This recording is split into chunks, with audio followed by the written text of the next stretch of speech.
All right, so today we're going to be talking about, are the Pacific Rim nations the next economic superpower? And before I even start talking, I apologize in advance. My PowerPoint is really, really boring today. There's like one picture on the whole thing. But we're going to go through a lot of information about Asia leading up to the present, especially since we just finished talking about China in class. So the first question is, how has Japan succeeded in creating a democratic government? So Japan, after World War II, was occupied by the United States, and we helped to write their Constitution of 1947. The U.S. wanted a democrat society. They wanted women to have the right to vote. They wanted labor unions. They wanted to abolish Shintoism as the state religion, and they wanted to break up the larger states to help smaller farmers. And they set up a democratic government with a separation of powers. The parliament was the supreme legislative body. Civil liberties were guaranteed, as well as gender equality in marriage and collective bargaining rights. Military forces with war potential were abolished forever. So Japan really isn't allowed to have a military. So that's why if Japan ever gets attacked, we're bound to protect them. The emperor, they allowed them to keep their emperor, but they had to give up but basically the emperor becomes a symbolic figurehead. He doesn't have political powers. He cannot claim divinity. So the Japanese people had to give up the idea that their emperor was a god. But the Japanese also kind of had some of their own, values into the Constitution. So for instance, in 1963, there was a law in place calling for the special obligations to the elderly. Now, so there's a two-party system in Japan, but one party has pretty much remained in power for like most of the post-World War II era. So from like the 1950s to the 1990s, the Liberal Democratic Party controlled the government. So changes in leadership were handled through negotiations within the party elite, not really through voter preference. And so this kind of reflects the political traditions that Japan has always had of a strong oligarchy. In the 1970s and 80s, they would consult opposition leaders, but major legislation really kind of reinforced this political unity and this Liberal Democratic Party really having all the political power. The government in Japan has a great deal of power within the economy. They set production and investment goals. Kind of think about when Japan first began to modernize and they had set up the zabatsus. So they lead public resources to encourage investment and limit exports. The education ministry also has a great deal of power and kind of controls how the kids are educated.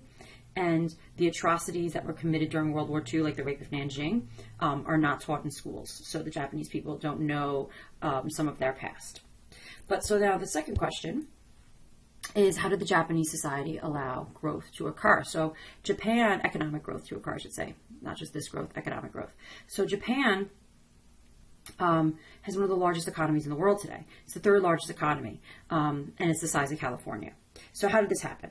So in 1950, the GNP, the gross national product, which kind of tells you how much money a country makes in the year, was a third of Great Britain or France. Today, it's larger than Great Britain and France put together. By 1983, the total national product was equal to the combined totals of China, the Koreas, Taiwan, India, Pakistan, Australia, and Brazil combined. So we see that Japan was able to experience a huge amount of economic growth. So during the 1960s and the 1970s, Japan was one of the top 2 or 3 economic powers in the world. It's since kind of gone through an economic decline, but it's still, for the size of the country that it is, it still has a very large economy. Many factors contributed to this growth. The first thing is the government being very active in the economy and educational expansion. They really started putting an emphasis on science and engineering, and so they started to educate more people to be engineers than the whole U.S. was doing. The government also campaigned to promote birth control and abortion because they wanted to slow the population growth. Now, we also see, if you take an PhD with Ms. Canone, we would know that this has actually started to actually hurt Japan, because now they have negative population growth, and there's a big fear about what's going to happen as the population ages. There's not enough people underneath to support the elderly as they begin to retire. But the government, Japanese culture, though, remained very important in its styles of things like poetry and painting and tea ceremonies. The kabuki theater flourished, and the films and the novels that are made in Japan kind of reflect the earlier history of their country. And the communal tradition that we see when you look at Japan and the feudal society, that has led to devotion to the firm, to the company that you work for. So the concept of putting the state's needs above their own still kind of holds true today in Japan. And so social activities like group exercise are kind of encouraged before the start of the workday and helps to kind of express these group loyalties. Managers take an interest in the suggestions of the employees, and pretty much when you start working in a Japanese company, you're pretty much ensured lifetime employment. So there's a very low unemployment rate and an actual pretty early retirement age. However, while you're working, you pretty much have no leisure time. They take very little vacations, and you are working, long, crazy hours, and your devotion is to your company. So Confucian Society also is part of this that helps this, because Confucian Society values education. And teachers are very concerned with creating a sense of authority. And shame is dictated towards nonconformist attitudes. Students in Japan attend 240 school days a year. You guys only go to school 180 days a year, so that's an extra 60 days that they're in school. They have about, on average, 5 hours of homework per night. Japan has an almost 100% literacy rate, but the teachers can be very bullying. And there, again, is this oppressive sense of conformity.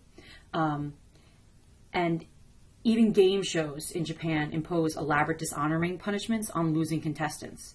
Society, over time, though, has become more egalitarian, and social mobility has increased, but women still face a large amount of discrimination. A lot of their time is spent in domestic duties and child rearing. A lot of women in Japan, even to this day, once they get married, they are expected to stop working, which is why a lot of women are putting off getting married till later in life, or putting off getting married altogether, because they don't want to have to give up their career. There is very little welfare. Elderly parents live with their children, so family kind of takes care of each other. So next question we're going to look at is, how are Taiwan and Hong Kong, and I realize that is, that shouldn't be how did Taiwan and Hong Kong expand economically after World War II? I apologize for my bad grammar. So Taiwan, from 1895 until 1945, was under the control of Japan. So when Japan first began imperializing, Taiwan was one of the first places they got. And they did begin industrializing during that time period. After World War II, Japan becomes Taiwan's most important trading partner. Now, also remember, Taiwan is where Chiang Kai-shek fled at the end of the Communist Revolution.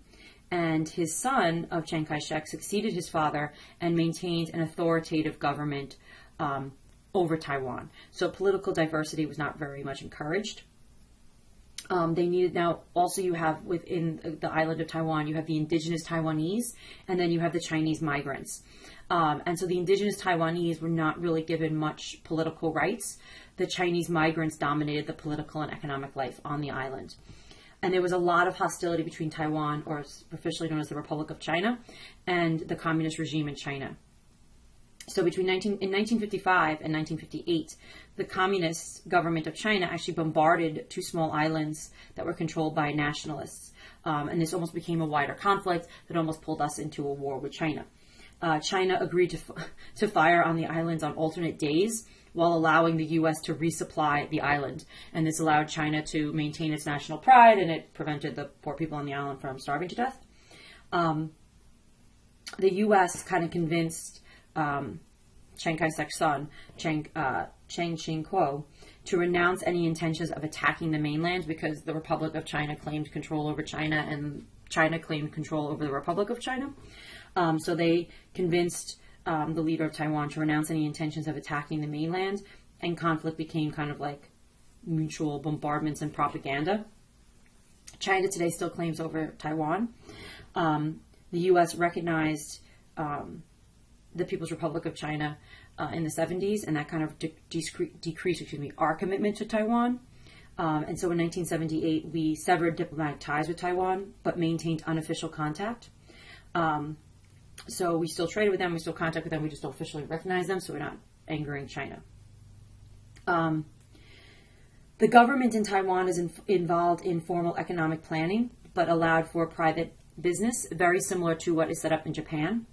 A lot of money was spent in education. So there was a rise in literacy rates and technical education. And we also see in Taiwan a blending of traditional and modern ideas.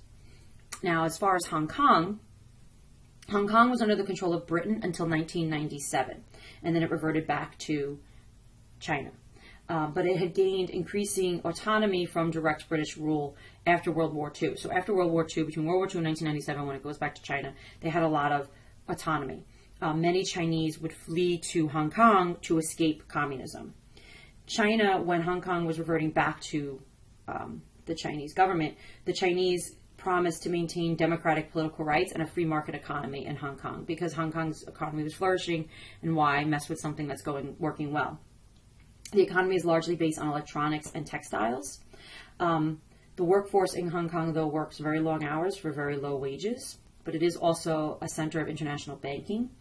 And it's a link for China with the rest of the world. But there's a large middle class in Hong Kong with kind of like a Western Asian hybrid culture. So now let's move on and talk about Singapore. So why was Singapore able to become an economic power? So Singapore originally was part of Malaysia, and there was a large British naval base in Singapore until 1971. So if you know the geography of the Malay Peninsula, the tip of the Malay Peninsula is where Singapore is. Singapore became an independent nation in 1965. It is 200 square miles, and it is the population of 2 million. Again, it's located on the tip of Malay Peninsula, which makes it an ideal location for trade. Lee Kuan Yew, Lee like L-E-E, Kuan, K-W-A-N-U-Y-E-U, fought for Singapore's independence from Malaysia, and he was prime minister for 30 years. And his kind of motto was Rule 1, work hard. Rule 2, be fit. Rule 3, be clean. Work is an obligation. Nobody owes us our living. And he was very much, Lee Kuan Yew was an autocratic ruler who ruled with force, but he did allow for economic development and a strong economy. It's a very high standard of living in Singapore, actually very expensive to live there, but very high standard of living. He established very tight controls on the population because he claimed this was needed because since Singapore was so small, he didn't want the population to balloon. There's very low crime rates there, and there is pretty much the impossibility of political protest because the government is very authoritarian. But they did welcome foreign investment, and they did welcome immigrants with various different skills. And so what we have here is a combination of government controls and free enterprise. Again, similar to what we see in Taiwan and Japan. It's the world's 4th largest port, and there's the 2nd highest per capita income in Asia is in Singapore. Everyone in Singapore is educated in English and Chinese. All married couples own a house because of government subsidies, but it's illegal to do things like litter, smoke, or chew gum in public, and punishment is commonly caning, being beaten with a cane, and drug dealers are executed in Singapore. So very strict controls. So the last place we're going to look at are the Koreas. So we're going to look at North and South Korea. So South Korea, up until recently, was ruled by military dictators. So even though we talk about like North Korea being, this crazy communist state, South Korea wasn't necessarily a democracy either. So they had military dictators. But we start to see intense amounts of student protest and popular support, which pushed the military from power at the end of the 1980s. And then we start to see a conservative politician win the elections. And so basically the government still stayed relatively authoritarian. Opposition activity is possible, but not the most wisest thing because commonly opposition leaders are jailed. There's some freedom of the press, but nothing is allowed to be published in South Korea that comes from a communist country.